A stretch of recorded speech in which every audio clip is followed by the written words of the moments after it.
भगवान ने अपने दोस्त को देखा, अत्यंत दुबले पतले हैं। तो भगवान ने पूछा कि तुम लोग इतने दुबले पतले हो, कुछ खाते नहीं हो क्या? तो सखा कहते हैं कि हमारे घर में दही दूध माखन जो होते हैं वो सब हमारी माताएं बेचने के लिए मथुरा ले जाती हैं, हम तो केवल मट्ठा पीते हैं।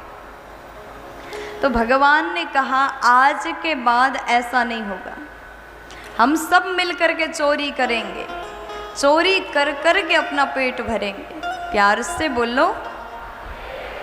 अब भगवान ने एक मंडली बनाया, श्री कृष्ण चोरी मंडली, और उस टीम के, उस मंडली के स्वयं अध्यक्ष बने और सबसे कहा कल से हम चोरी करना प्रारंभ करेंगे। और देखो, कोई भी काम होता है जो नया करते हैं तो सर्वप्रथम सबसे पहले अपने घर से स्टार्ट करना चाहिए। आप कुछ भी करते, गाड़ी चलाना सीखते तो पहले अपने घर में छोटी गाड़ी से शुरू करते हैं। तो भगवान बोले कि पहले दिन अपने अपने घर में चोरी करेंगे, अगर हम सफल हुए फिर बाहर चोरी करना प्रारंभ करेंगे। तो सब मिलकर के अपने घर में चोरी करते हैं। किसी की माँ ने मार दिया बच्चों को, किसी के माँ ने डांट दिया। सबने पहले दिन अपने घर में चोरी की और जैसे दूसरे दिन सब मिले तो भगवान बोले बताओ कैसा रहा पहला चोरी?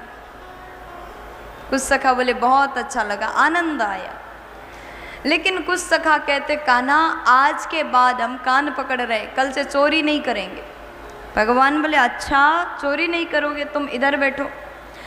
तो जिसने चोरी करने के लिए कहा वो एक साइड में और जिसने मना किया उनको अलग तरफ रख दिया।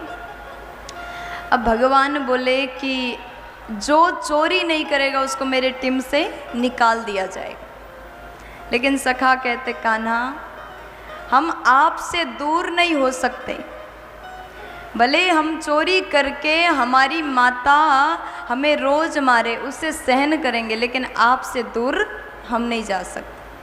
तो सब मिलकर के चोरी करने का योजना बनाया। पहले दिन अपने घर में किया, फिर धीरे धीरे धीरे करके भगवान माखन चोरी करना प्रारंभ करते सबके घर में। कभी किसी गोपी के घर में, कभी किसी गोपी के घर में जाते हैं, चोरी करते, सब मिल के खाते हैं।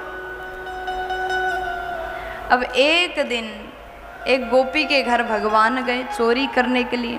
भगवान का पूरा टीम गया। जैसे माखन चोरी की तो हुआ क्या, गोपियों को पता चला शायद कृष्ण आकर के चोरी करता है रोज रोज। अब गोपियां जो माखन बना करके रखे शाम को रोज गायब होता है। तो गोपियों के सास ने बहुत ज़्यादा डांटा, बहुओं को खूब डांट लगाया, डांट दिया। अब गोपियां सोचती चोरी करे कन्हैया, डांट सुने हम, अब क्या करना चाहिए? तो गोपियों ने जितने मटके थे सबको छुपा दिया। माखन के मटका को छुपाया, कुछ मटकों को ऊपर लटका दिया।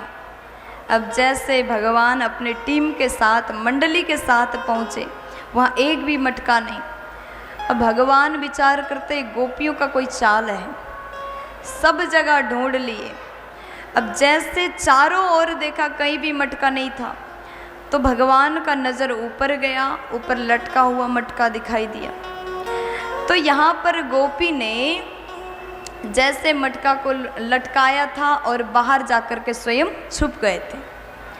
भगवान ने विचार किया हम तो छोटे छोटे कैसे वहाँ तक पहुँचे, एक के ऊपर दूसरे, दूसरे के ऊपर तीसरे, ऐसे भगवान सबसे ऊपर चढ़े और जैसे माखन निकालने लगे तो देखा कि वहाँ साथ में घंटी भी है, घंटी को भी लटकाया है। अब उसके बाद भगवान ने पूछा कि घंटी तू यहाँ पर है?